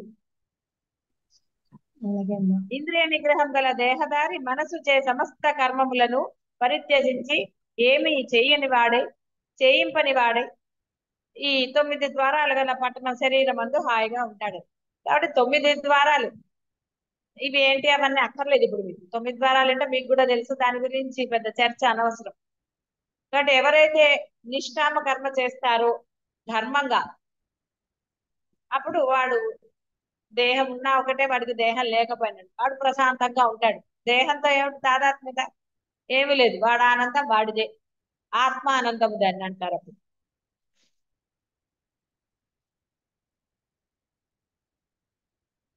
కాబట్టి ప్రప్రథమున మనుజుడు తన ఇంద్రియాలని అన్నాడు. కాబట్టి ఇంద్రియ నిగ్రహం అంటే మీకు చెప్పిందే ధర్మము, మనసా వాచ కర్మణ అద్వైతం. అది ఉంటే అంటే అది పాటిస్తే ఇహ గొడవ లేదు. అదే ఇంద్రియ నిగ్రహం. అంటే ఇక్కడ దీన్ని తప్పుగా అర్థం చేసుకొనరాదు. ఇంద్రియములు వశమందు లేనిచో జగత్తంతు వశమందు ఉన్నప్పటికీ ప్రయోజనం లేదు. కాబట్టి పూర్ణ సుఖాన్ని పొందాలి అంటే నీవు మనసా వాచ కర్మణ ధర్మమైన అద్వైతాన్ని ఆచరణలో పెట్టాలి. ధర్మయుక్తంగా అద్వైతాన్ని ఆచరణలో పెట్టాలి. మాట, చేత, మనసు అన్నీ కూడా ధర్మయుతంగానే ఉండాలి తప్ప ఏ మాత్రం అంటే లేస మాత్రమైన ఆశ్రమం అక్కడ ఉండరాదు. అలాగే అమ్మా. ఎప్పుడు కర్మల యొక్క ఫలములను త్యజించునో అప్పుడు ఆ కర్మలను చేసినను అంటక ఉండు అంటే ఉంటాడు జ్ఞాని. ఇప్పటికి చాలా సార్లు అయితే ఎన్నో బోధనలో మీరు చెప్పింది ఇదంతా కూడా మీరు విన్నదే, ఏం సందేహం ఏం లేదు. అనుభవం కూడా పొందారు. ఎందుకంటే ఇక్కడ మీకు అనుభవం లేదు అనే వాళ్ళు ఎవరు లేరు. బహుశా కొత్తగా వచ్చిన వాళ్ళకి అంతగా తెలియకపోవచ్చేమో కానీ బోధలు ఎప్పటి నుంచో వింటున్న వాళ్ళకైతే అది బాగా తెలుసు. ఆ అనుభవం కొత్త వాళ్ళు పొందుతారు. ఎప్పుడైతే ఏది ఆశ లేకుండా మనం చేస్తామో దాని గురించి బాధ ఏమీ కలగదు, హాయిగా ఉండొచ్చు. ప్రపంచం ఏమైపోతుందో అని ఆలోచించేవాడికి నిద్ర ఏం పడుతుంది? అలాగే ఇప్పుడు చూడండి, న్యూస్ చూస్తారు అక్కడ అది మంచా చెడా, ఇప్పుడు వర్షాలు పడుతున్నాయి అక్కడంతా వాళ్ళు అవస్థలు పడుతున్నారు అన్నాడు. నువ్వు బాధపడుతూ నిద్ర మానేస్తే ఏమిటి వస్తుందండి? ఊపి రాదు. అక్కడ ఏమన్నా ఎవరికన్నా ఇది వెళ్తుందా? ఏమైనా సాయం చేయగలవా? కొన్ని వెళ్ళి చేస్తావా? కొంత ఇస్తావా? ఎన్ని కష్టాలండి ఇవన్నీ. మరి అలాంటప్పుడు వాటి గురించి బాధపడటంలో చర్చించడంలో అర్థం ఉందా? అర్థం ఏమీ లేదు. మరి ఎందుకు అనవసరమైంది? దాని బదులు పరమాత్మని ప్రార్థన చేసి స్వామి వాళ్ళని రక్షించవయ్యా, కాస్త కావాలంటే నా తప్పు ఫలాన్ని వాళ్ళకి అంటారా ధైర్యంగా? కాబట్టి అది అనకపోయినా కనీసం స్వామి రక్షించవయ్యా వాళ్ళని అని ప్రార్థన చేయటంలో దోషమైంది. అదన్నా చేయండి. అంతేగాని ప్రతి వాళ్ళకి ఫోన్లు చేసి అయ్యో పాపం అని బాధపడితే ఏం ప్రయోజనం అండి? అక్కడ వాళ్ళకి ఏదైనా ఇవ్వాలి, మీరేమైనా ఇస్తారంటే మా ఇంట్లో అసలు అట్లా అన్ని అవసరమైన వస్తువులేనండి, ఒక్కటి కూడా లేదు మా ఇంట్లో ఇవ్వడానికి. ఇంకెందుకండి బాధపడుతుంది? ఇలా రకరకాలు ఉంటారు. మనుషులందరూ కూడా ఒకేలాగా ఉండరు కదా. కాబట్టి ఇక్కడ మీరందరూ కూడా సత్సంగంలో ఉన్నారు. సత్సంగంలో ఉన్నవారు ఒకటి చేయగలుగుతావా, చెయ్యి చాతనైన సాయం, లేదా హాయిగా ఉంది. అనవసరమైన డిస్కషన్స్, అనవసరమైన ఇది కూడదు. అందుకే నిరంతర సాధన. ముందు ఈ స్థితి పొందు. ఈ స్థితి పొందితే నువ్వు ఏం చేయాలో ఏం చేయకూడదో అన్ని నీకే స్ఫురణ వస్తాయి. అప్పటి వరకు ఇది చెయ్యి, ధర్మంగా ఉండు. మనసా వాచా కర్మణ అద్వైతమే. మరి ఇది రోజు చెప్పవలసిందే. అది మీ మనసుల్లో దిగి మీరు ఆ ఆచరణ పెట్టే వరకు గురువులు చెప్తూనే ఉంటారు. భగవంతుడు జీవులకు అంటే భగవంతుడు అంటే ఆత్మ అని అర్థం ఇక్కడ, పరమాత్మ అని. అంతే తప్ప భగవంతుడు అంటే మళ్ళీ శ్రీకృష్ణమూర్తో శివుడో అది కాదు అర్థం. శివాయ గురువయ అంటే కూడా అక్కడ శివుడు కాదు, శుభములను కలుగ చేసేవాడని అదైతే మర్చిపోలేను కదా. మళ్ళీ శివాయ గురువంటే శివుడు గుర్తొచ్చి దండం పెడుతున్నారా? లేదమ్మా. మళ్ళీ వేస్ట్. అంటే అర్థాలను మార్చుకోకూడదు మీరు, వ్యర్థం అయిపోతుంది. నమస్కారం కాస్త. కాబట్టి ఇక్కడ పరమాత్మ భగవంతుడు అంటే ఆత్మ మీలో ఉన్న ఆ పరమాత్మే జీవులకు కర్తృత్వములు గాని కర్మలను గాని కర్మ ఫలములతోటి సంబంధం గాని కలుగ చేయటలేదు. మనిషే ఆహా నేనే చేస్తున్నాను, నా గొప్పతనం, నా వల్లే నువ్వు ఇలా ఉన్నావు, నా వల్లే నీకు ఇది, నా వల్లే ఈ ప్రపంచం ఇలా ఉంది, ఇలా రకరకాలుగా అనుకుంటూ ఉంటాడు. పర్వాలేదు, ఆఖరికి మాటలో చిన్న చిన్న పిల్లాడు కూడా నేను చేశాను అంటాడు. కర్తృత్వం లేనిది ఎవరికండి? అంతే. ఎప్పుడు కర్తృత్వం మొదలైతే వాడికి దెబ్బలు మొదలయ్యాయి. పిల్లవాడికి అంతే కదా, వాడు నేను చేశాను అనగానే రెండేస్తారు. అందుకని వాడు అబద్ధాలు నేర్చుకుంటాడు, నేను చేయలేదంట. అదే అందుకని పెద్దవాళ్ళు కర్తృత్వం పెట్టుకున్నారంటే బాధలు తప్ప. నేను నేను అంటే ఏమంటారు తర్వాత? ఎవరు చేయమన్నారు అంటారు. ఎందుకంటే నేను చేశాను అంటే అనవసరంగా అనిపించుకోవడం. ఎవరితో అయినా సరే, ఏ బంధంతో అయినా సరే, ఏదైనా సరే చేసావు ఓకే సార్, ఫస్ట్ చప్పట్లు కొట్టండి, అయిపోయింది. ఏముంటుందండి అంతకన్నా? ఆ ఆశించడమే తోటే గొడవలు మొదలవుతాయి. అంతే ఎక్కడ ఉందండి దానికి? కానీ అందుకని పరమాత్మ ఎప్పుడు అలా చేయలేదు. ఆయన ఒరే నేను నీలో ఉన్నా కాబట్టి నువ్వు అది తీసేసుకోరా క్రెడిట్ అని ఆయన ఎప్పుడు ఆయన అనలేదు. ఆయన సాక్షిగానే ఉన్నాడు. ఎప్పుడైతే నువ్వు క్రెడిట్ ఆయనకి ఇస్తావో శుభ్రంగా వహామ్యహం అన్నాడు ఆయన. నువ్వు నాకు అప్పగించావంటే అన్ని పనులు నేను చేసి పెడతాను అన్నాడు రూపం దాల్చి వచ్చిన శ్రీకృష్ణ పరమాత్మ. కాబట్టి ఆయన అప్పుడు కానీ అందుకని క్రెడిట్ అంతా నువ్వు ఆయనకే ఇవ్వాలి తప్ప ఆయనకి అంటే ఏదో ఒక దేవుడికి, నువ్వు నమ్మిన దేవుడికో గురికో ఏదో ఒక దానికి ఇవ్వాలి, పరమాత్మకో బ్రహ్మానికో ఇస్తే అప్పుడు నువ్వు పరమానందంగా ఉండేటట్టు ఆయన చూస్తాడు. అంతేగాని క్రెడిట్ అంతా నువ్వే తీసుకుంటే ఆయన సాక్షిగానే ఉంటాడు. అప్పుడు సాక్షిగా ఉంటే నీ రోజులు లెక్క పెడతాడు, నీ ఊపిరిలో లెక్క పెడతాడు, మాటలు లెక్క పెడతాడు. మరి ఆయన పని ఆయన చేయాలి కదా. అప్పుడు ఆయనకు నువ్వేం పని ఇవ్వలేదు. పని ఇవ్వకపోతే వాళ్ళు వాళ్ళ పని వాళ్ళు చేసుకుంటారు కదండి. ఇంట్లో ఏమి తోచకపోతే అదే అంటారు చూసారా, తోచినమ్మ తోడుకోవడం పుట్టింటికి వెళ్ళి ఇంట్లో ఏం తోచపోయింది. అందుకని ఎక్కడికి వెళ్ళింది? తన పుట్టింటికి వెళ్ళాలి, తోడుకోవడం పుట్టింటికి వెళ్ళింది. అలా ఉంటుంది. సామెత చెప్తారు కదా అలా. పని పాట లేకపోతే ఏం చేస్తారు? ఏదో ఒకటి చేస్తారు. అందుకని ఆయనకి ఏం పని చెప్పలేదు మీరు, ఆయనకి ఏమి బాధ్యతలు ఇవ్వలేదు. స్వామికి అసలు నువ్వు చూడండి మీరు నోరు చూసి కూర్చోలేదు. అందుకని ఆయన ఏం చేశాడు? మీ యొక్క లెక్కలన్నీ రాస్తాడు. అదే మన హాయిగా రామకృష్ణ అనుకుంటూ మీరు కూర్చుని నామస్మరణ చేస్తూ నాకు ఏమి సంబంధం లేదు స్వామి, ఈ దేహం నాది కాదు, నువ్వు ఇచ్చింది కాబట్టి నువ్వే కాపాడుకో అన్నారు అనుకోండి. మీరు భోంచేయండి, మీరు భోంచేయండి అనటంలా. ఆ టైంకి ఆకలి తినచ్చు. కానీ మిగతావన్నీ ఆయన చూస్తాడు. బ్రహ్మాండ నాయకుడు చేసేది బ్రహ్మాండంగానే ఉంటుంది. అందువల్ల ఆయన చక్కగా చేస్తాడు. అన్ని చక్కగా ఉంటాయి, అన్ని సానుకూలంగా ఉంటాయి, అన్ని పరమానందాన్ని ఇస్తాయి అని అర్థం.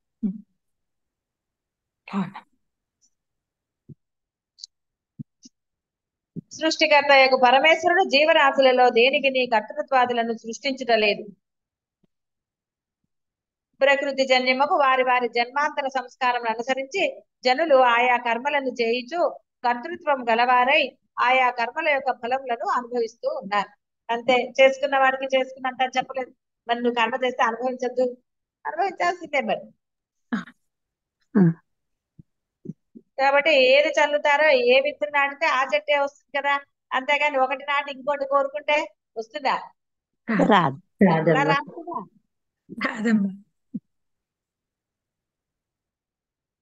కాబట్టి మామిడి విత్తనం నాటితే మామిడిదే, కుంకుడు విత్తనం నాటి మామిడి పండు రాలేదంటే చేదుగా ఉంది దీనికి వచ్చిందంటే ఎలా కుదురుతుంది? నువ్వు నాటింది ఏమిటో అదే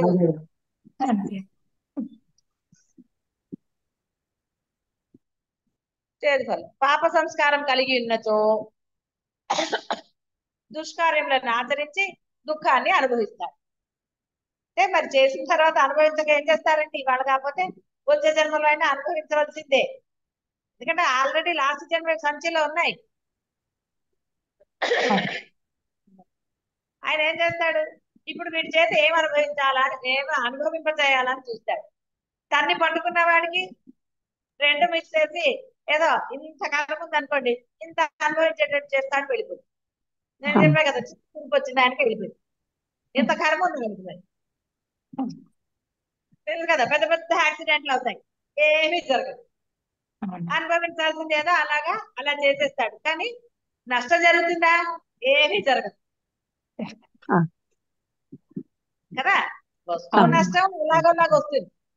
అవును ప్రాణాలకి హాని ఉండదు అసలు. మనిషికి ఒక గీత కూడా పడకుండా చేస్తాడు. ఎన్ని చోట్ల యాక్సిడెంట్ మనం. అంటే చూస్తాం. అర్థం ఏంటి? ఆయన రక్షిస్తున్నాడు. ఆయన ఎందుకు నువ్వు ఆయన పట్టుకున్నావు కాబట్టి.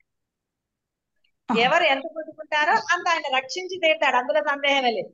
ఎందుకంటే మనుషుల్లో జీవుడిలో కపటత్వం ఉండవచ్చునేమో కానీ పరమాత్మ యందు ఎప్పుడూ కపటత్వం ఉండదు. ఆయన ఎప్పుడూ కపటత్వంగా ఉండడు అసలు. ఆయన ఎప్పుడూ నిష్కల్మషుడే. ఆయనకి స్వార్థము లేదు, లేకపోతే వీళ్ళు నా వాళ్ళు వీళ్ళు పరాయి వాళ్ళ అని భేదం లేదు. ఆయన తన యొక్క భక్తులందరినీ అలాగే చూస్తాడు. అయితే భక్తుల్లో తేడాలు అంటారంటే మరి వీడు పట్టుకున్నాడు, ఫస్ట్ వీడిని రక్షించాలి కదా. వాడేంటి అవసరం వస్తే పట్టుకున్నాడు. ఇంకోటి అసలు పొద్దున ఒకసారి నమస్కారం చేస్తే పని అయిపోయింది, ఒక గంట పూజ చేసేస్తే అయిపోయింది. ఇలా రకరకాలు కదండి మరి. అవునమ్మా కానీ వాళ్ళ మీదేమీ ఆయనకి ద్వేషమేం లేదు. వాళ్ళు ఎప్పుడు ప్రార్థించారో వాడి యొక్క కర్మను అనుసరించి వాడిని రక్షిస్తారు. వీడు స్వామి నీవు తప్ప అన్నేసడం లేదన్నప్పుడు మరి వీడిని చూడాలి కదా పాపం. ఇప్పుడు చంటి పిల్లాడిగా ఉన్నప్పుడు తల్లి వాడి సంరక్షణ చూడవలసిందే. అంతే తప్ప వాడిని ఎవరే కూర తాగేసి పాలు తాగేసి అంటే వాడు ఏం తాగుతాడు, ఎక్కడికి వెళ్తాడు? ఆ బాటిల్ తెచ్చి వాడికి ఇవ్వాలి కదా. ఇంకా పాకం కూడా రానప్పుడు. కాబట్టి చంటి పిల్లవాడి యొక్క యోగక్షేమాన్ని తల్లిదండ్రులు చూడవలసిందే. అవును వాడికి స్వయంగా వాడు చేసుకునే శక్తి వాడికి వచ్చేవారు. ఎందుకంటే వాడు అప్పుడు అమ్మ అనే అంటాడు ఇంకా. కాబట్టి నువ్వే సరైన అన్నట్టుగా అమ్మ అనే పిలుస్తాడు. కాబట్టి తల్లే చేస్తుంది. తండ్రి కూడా ఉంటాడు అనుకోండి ఇవాళ రేపు, అది వేరే విషయం. తండ్రులు అయితే ఇలా తల్లులే చేశారు. ఇప్పుడు ఉద్యోగాలు చేయకపోయినా తల్లిదండ్రులు ఇద్దరు కలిసి చేయాల్సి వస్తుంది. మరి ఏం చేస్తారు ఇంకా మరి. అలాంటి పిల్లలు అంటే ఇంకోటనండి, తల్లులకి ఓపికలు లేవు, ఎవరికి ఓపికలు లేవు. సరే అదంతా పక్కన పెట్టారు. కాబట్టి ఇక్కడ ఎప్పుడైతే నీవే శరణు స్వామి, నీవు తప్ప అంటే శరణం లేదు అని ఎవడైతే ఆయన్నే పట్టుకున్నాడో అప్పుడు ఆయన అన్ని చూస్తాడు. తప్పదు ఆయనకి అప్పుడు. ఎందుకంటే వహామి అని చెప్పి మాట ఇచ్చేసాడు. అలా పట్టుకోవాలి. ఎలా పట్టుకుంటే అలా రక్షిస్తానని చెప్పాడు ఆయన. పట్టుకునే విధానంలో తేడా. ఇదైనా అంతే. మీరు సాధన ఎలా చేయాలో, ఎంత చేయాలో అంత చేసేస్తే స్థితి పెద్ద లేట ఏమీ లేదు. మళ్ళీ జనక మహారాజును తలుచుకోగా తప్పదు. ఏముందండి ఇక్కడ కాలు తీసి అక్కడ వేసేట వచ్చేసి. మరి అలా ఎలా వచ్చిందండి అంటే అలా చేయాలి సాధన. అన్యం లేకుండా చెయ్యాలి. వేరే భావం లేకుండా ఫస్ట్ చెయ్యండి, తర్వాత బయట కార్యాలు ఇంకో కార్యాలు అవన్నీ చూడొచ్చు. కానీ మరి ఆ బాహ్యాన్ని వదిలితే కదండి ఇక్కడ స్థిరత్వం ఏర్పడుతుంది. ఒక చోట ఉంటే కదండి కదలకుండా కూర్చుంటారు. వాడి కాళ్ళల్లో చక్రాలు ఉన్నాయిలేండి, వాడు కూర్చోలేడు స్థిరంగాని. కాబట్టి నువ్వు ఒక దగ్గర స్థిరంగా ఉంటే అప్పుడు సాధన జరుగుతుంది, స్థిరత్వం లభిస్తుంది. ఏది స్థిరత్వం? ఏది 10 నిమిషాలు కూర్చున్నప్పటి నుంచి కాలు తిప్పినంటారు, లేకపోతే ఇంకోటి ఏదో అవుతుంది, లేకపోతే సెల్ ఫోన్ మోగిందేమో, అయ్యో వైబ్రేటర్ లో ఉంది, ఎవరైనా ఫోన్ చేశారేమో, ఏమిటి తెలియటం లేదనుకుంటా. ఇంకేం సాధన? స్థిరత్వం కూడా అసలు.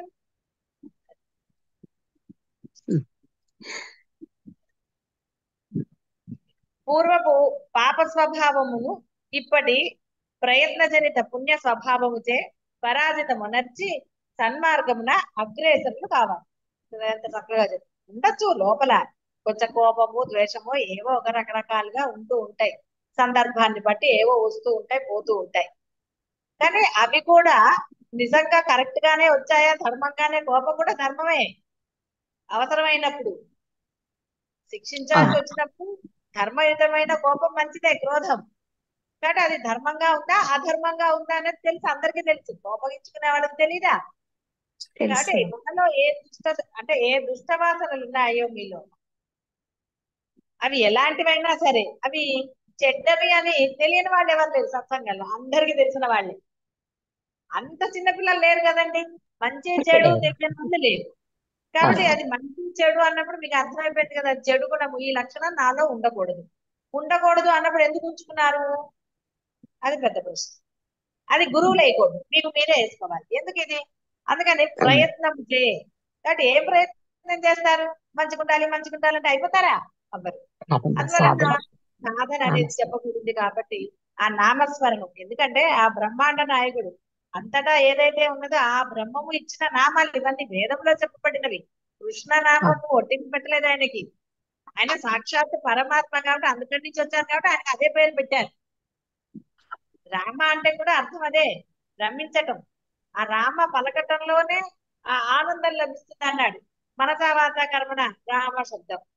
అలా ప్రతి దైవ నామానికి వేదంలోనే అర్థం ఉన్నది. ఏ నామము ఒట్టిగా వచ్చేయలేదు.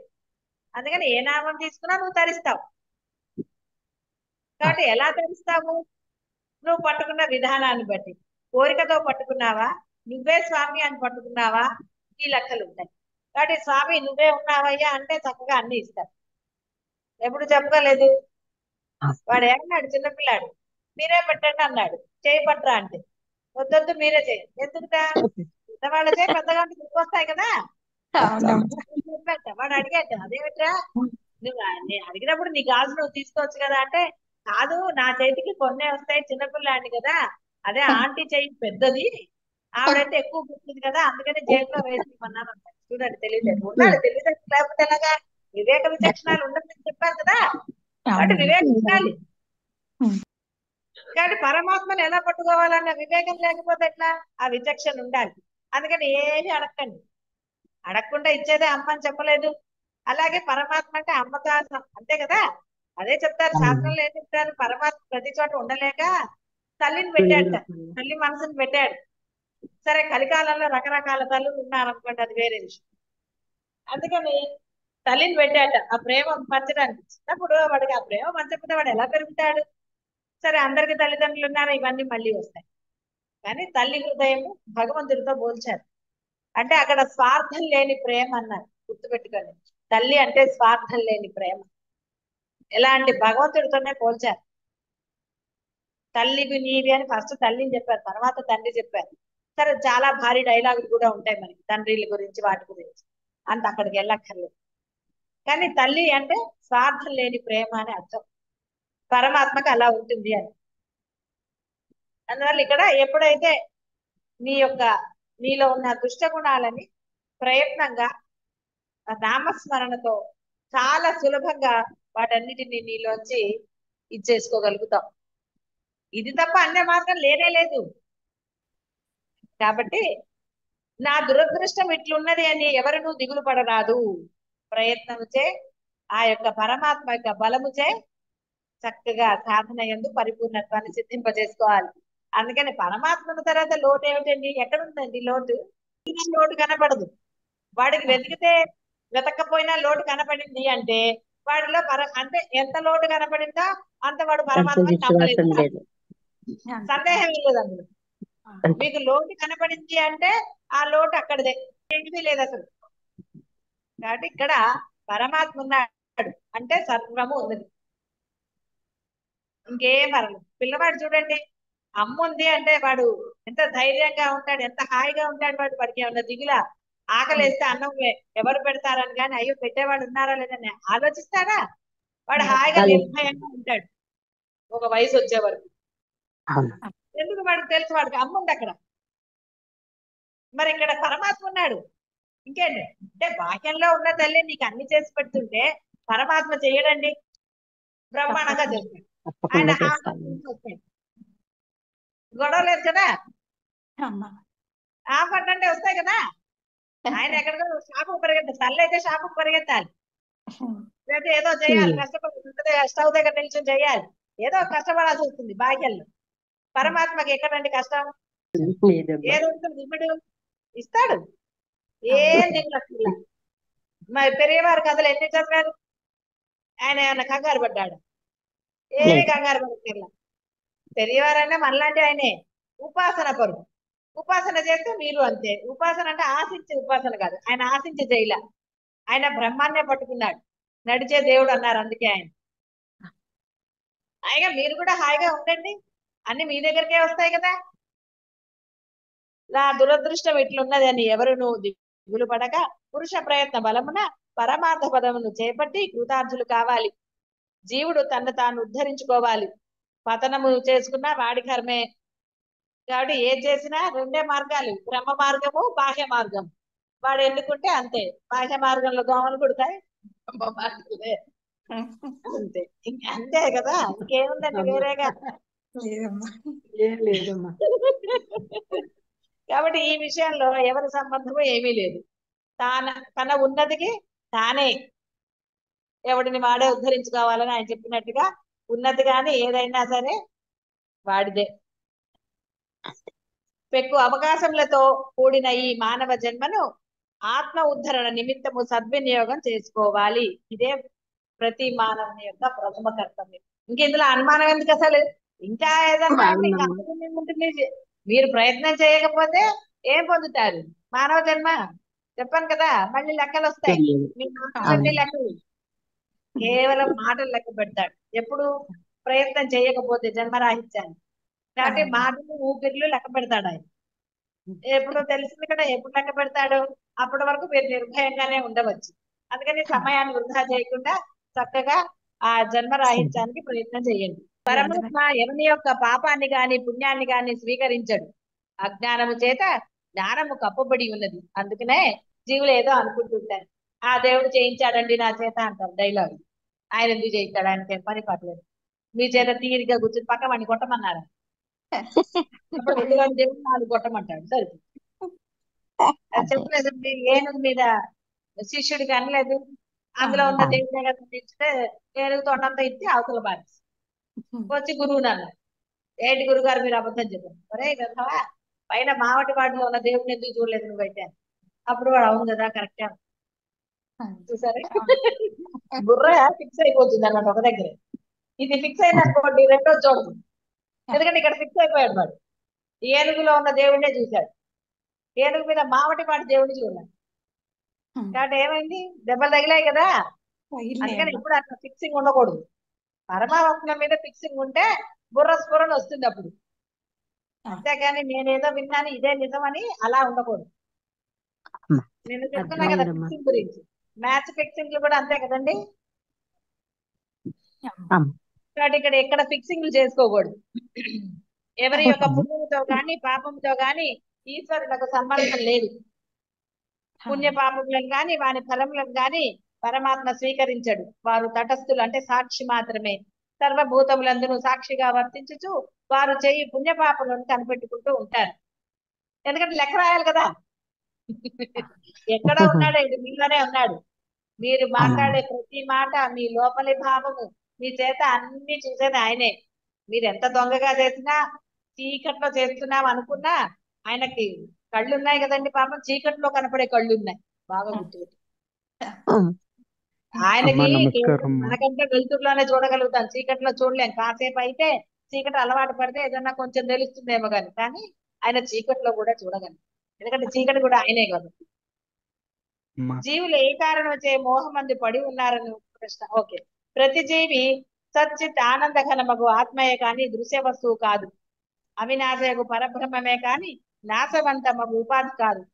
కానీ ఆ సత్యము అనాది అజ్ఞానముచే మరుగున పడి జీవునకు తెలియలేదు. తన నిజ రూపమగు ఆత్మనతడు మరిచి తన్ను దేహాది అన్య రూపంగా భావిస్తున్నాడు. తత్ఫలితంగా జనన మరణ రూప సంసార బంధమున తగులుకుని దుఃఖాన్ని పొందుతున్నాడు. ఈ బంధము శాశ్వతం కాదు. దేహ బంధం శాశ్వతం ఏంటండి? ఎంతమంది ఉన్నారండి? ఎంతమంది పుట్టిన తర్వాత ఎంతమంది వెళ్ళిపోతారు చూడలేదు? ఆ దేహం ఉందా? ఉంటుంది అట్లాగే పెట్టినా ఉండదు. మీరు బంగారం తోడు కప్పినా అదే ఉండదు లోపల, ఏది ఉండదు. ఏ దేహమైనా అంతే, ఏ వస్తువైనా అంతే. దాని యొక్క కాల పరిమితి ఎంత అంతవరకే ఉంటుంది. అది ఏదైనా సరే అన్నిటికీ బాహ్యంలో ప్రతి దానికి కాల పరిమితి విధించాడు ఆ పరమాత్మ. కాబట్టి దేనితో బంధం పెట్టుకుంటారు? ఏదైనా అంతే, ముందు వెనకలు అంతే. అది ఆయన నిర్ణయం, ఆయన నియతి. ఆయన నియతి ప్రకారం దేనికి ఎంత కాల పరిమితి ఆయన పెట్టాడో అంతే ఉంటుంది. అది ఏదైనా సరే. ఈ కొడుకు చాలా బాగుందండి, 100 సంవత్సరాలు దాన్ని వాడన్నా అది రెండో రోజే ఇది అవ్వచ్చు. లోపల కనుక ఏ చదువు ఉందనుకోండి, ఎన్ని రోజుల్లో అయిపోతుంది వాడికి తెలుస్తుందా? కాబట్టి ఏదైనా సరే పరమాత్మ నియతిలోనే ఉన్నది. ఆయన నియమించినట్టే జరుగుతుంది తప్ప అన్యంగా జరగదు.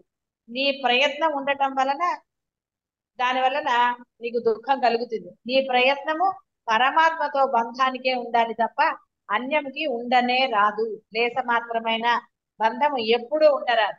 నీ బంధము ఎప్పుడు పరమాత్మతోనే ఉండాలి. సర్వకాల సర్వ అవస్థల యందు పరమాత్మతోనే ఉండాలి తప్ప బాహ్యమైన విషయాల బంధువుల ఇంకోట దేనితోనూ ఉండాలి. అసలు నీతో నీకేం కాలం పంపుతుంది అంటుంటే ఇంకా మళ్ళీ వేరే వాటితో ఏమిటండి?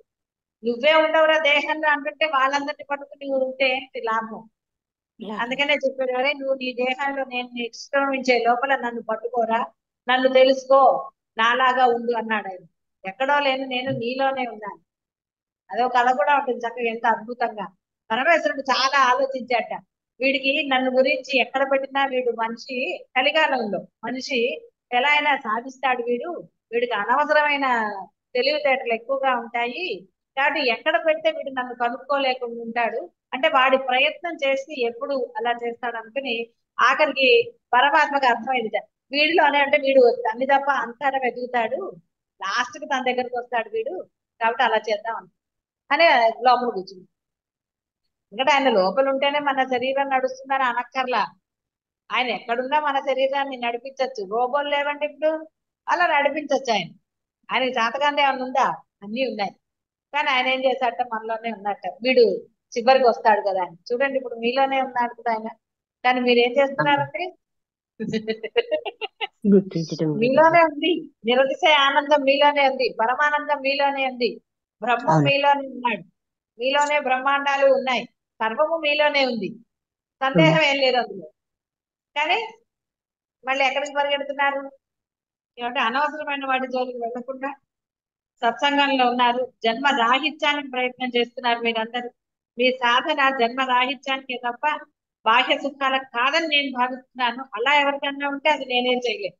కాబట్టి జన్మ రాహిత్యానికి ప్రయత్నం చేసే వాళ్ళు జాగరూకత అహర్నిశలు జాగరూకతనే ఉంది. వివేక విచక్షణాలు ఉండాలి. ఏ పని చేస్తున్నాము, ఏ పని ముందు ఏ పని వెనకాల జాగరూకత లేకపోతే ఏం లాభం? ఎందుకు ఫిక్స్ అయిపోయి ఇదే చెయ్యాలి అనుకుంటే అంత రెండో పని చెయ్యను. ఏది ముఖ్యం రెండిట్లో? ఆ సమయం ఏ సమయం అది ఉండాలి, అది ఉండదు. అంతే, ఇది అనుకున్నాం కాబట్టి ఆ బుర్ర అక్కడే ఉంటుంది. అలా ఉంటారు, దానివల్ల నష్టపోతారు. ఏం లాభం? మళ్ళీ క్షమించండి అని అడుగుతారు. ఇదే పని, గురువుకి ఇంకో పని లేదు, మీకు ఇంకో పని. బాగా గుర్తుపెట్టుకోండి, నేను హెచ్చరిక చేస్తున్నాను అనుకున్నా, మిమ్మల్ని బెదిరిస్తున్నాను అనుకున్నా, ఏమనుకున్నా గురు సాంగత్యం ఒకసారి మీకు పోతే దొరకటం దుర్లభం. కాబట్టి దుర్లభం చేసుకోకండి. ప్రయత్నపూర్వకంగా ఆ గురు సాంగత్యంలో మీ యొక్క లక్ష్యాన్ని చేరుకోండి. కాబట్టి అందరూ కూడా చక్కగా ధర్మయుతంగా ఉండండి. అద్వైతం అంటే అందరి పట్ల అద్వైతం ఉండాల్సిందే. శుభం.